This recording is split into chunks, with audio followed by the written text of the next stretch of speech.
Salut tout le monde, c'est Yvan, bienvenue dans cette nouvelle vidéo. Alors aujourd'hui, je vais vous expliquer quelle peinture choisir pour peindre vos carreaux.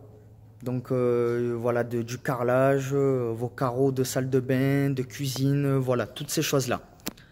Donc avant toute chose, avant que je vous raconte une petite anecdote personnelle assez marrante, enfin maintenant que c'est passé plutôt, parce que sur le coup c'était pas très marrant, n'hésitez pas à vous abonner dans la chaîne, donc sur cette chaîne, si vous voulez recevoir de nouvelles notifications et de nouvelles informations sur la peinture dans le bâtiment en général. Voilà.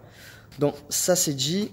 Maintenant je vais vous expliquer, donc je vais vous raconter plutôt une petite histoire assez marrante maintenant que c'est passé.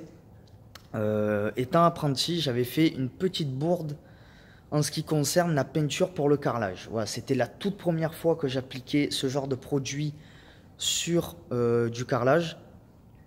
Donc évidemment, qui dit première fois dit toujours des petites bourdes des fois, parce qu'il y a un manque d'expérience. C'est pour ça que j'ai voulu faire cette vidéo, parce que je me suis dit, si moi j'ai fait cette bêtise, c'est qu'il y en a sûrement d'autres qui vont la faire également. Donc cette vidéo sûrement elle va peut-être aider certaines personnes, ou peut-être beaucoup de personnes, je ne sais pas encore, à éviter de faire la même bêtise que ce que j'ai fait auparavant. Donc en fait cette petite bêtise que j'ai fait, c'est que quand le produit que j'ai eu pour peindre ces carreaux, en fait, il faut savoir que c'est livré. En fait, voilà, il y a un grand pot, et dans ce grand pot, en fait, il y a deux petits pots. Donc, dans un pot, il y a la peinture, il y a la peinture, et dans un deuxième pot plus petit, il y a en fait ce qu'on appelle le durcisseur.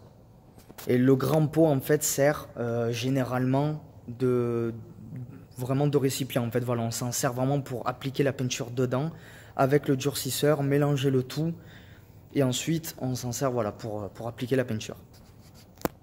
Donc en fait, la bourde que j'ai fait, c'est que dans ce seau, j'ai mis toute la peinture, mais j'ai pas mis tout le durcisseur. Moi je me suis dit, je vais pas mettre tout le durcisseur parce que la peinture elle va sécher trop vite et je vais pas avoir le temps parce que j'avais beaucoup d'espace à faire et je me suis dit, je vais jamais avoir le temps de tout appliquer, de tout faire. La peinture aura durci avant. Et bah, du coup, qu'est-ce qui s'est passé à ça?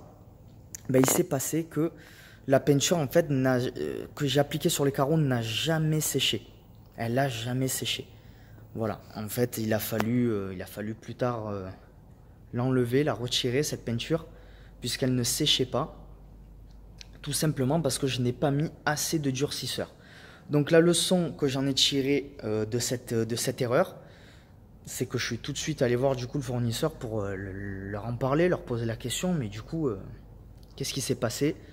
Et ils m'ont confirmé qu'il fallait vraiment mettre en fait, quand on achète ce type de produit, la dose de peinture et la dose de durcisseur sont déjà pré-réglées. C'est-à-dire que dans le grand pot, donc, vous mettez toute votre peinture et vous mettez tout le durcisseur avec. Et basta, il n'y a rien d'autre à faire. Voilà, on mélange. Et par contre, après, voilà, il faut appliquer. Alors, deuxième chose, évidemment, comme je vous ai dit un petit peu plus tôt dans la vidéo, quand on met le durcisseur dans la peinture, celle-ci, elle commence après à durcir, c'est le but.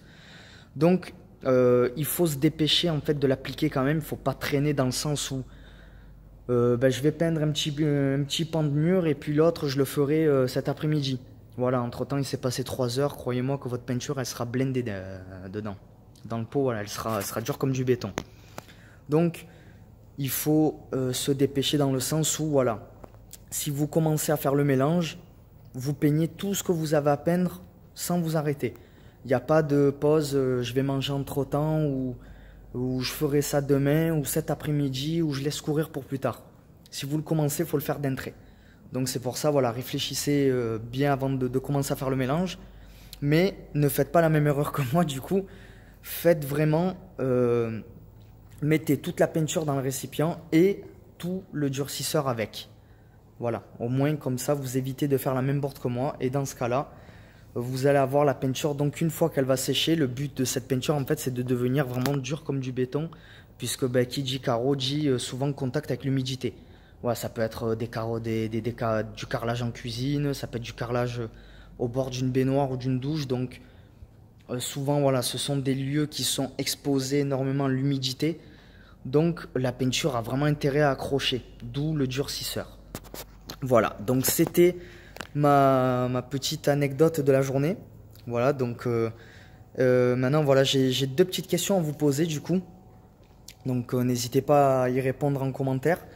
La première question, c'est est-ce que vous aussi, ça vous est arrivé de faire des petites erreurs comme ça, donc pour ce qui est de la peinture du carrelage? Donc si oui, comment vous vous êtes sorti de cette situation et ensuite, quelle leçon vous en avez retenu? La deuxième question, et ça m'intéresse vraiment plus encore que la première, c'est si vous regardez toujours cette vidéo, c'est que vous avez sûrement le projet de peindre vos carreaux, donc du carrelage.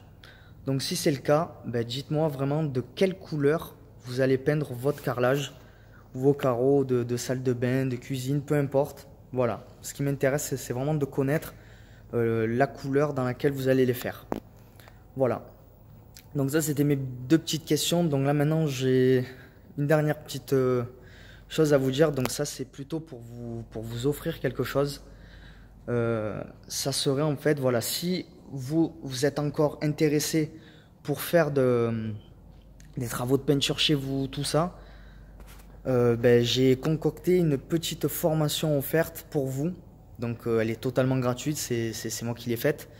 Où tout simplement, en fait, je vous explique clairement comment, quelles sont les étapes à réaliser en fait pour faire n'importe quel travaux de peinture. Donc là, par exemple, dans la pièce où je me trouve, il a bien fallu faire des étapes de peinture en général. Donc voilà, si vous regardez tout, voilà, tous les murs. Voilà, après, j'évite de trop jouer avec la caméra parce que sinon elle risque de bugger. Voilà, mais vous voyez, voilà tout l'endroit où je suis. Voilà, je vous montre un petit peu en même temps que je marche. Il a fallu donc suivre des étapes les unes derrière les autres pour en arriver à ce résultat-là.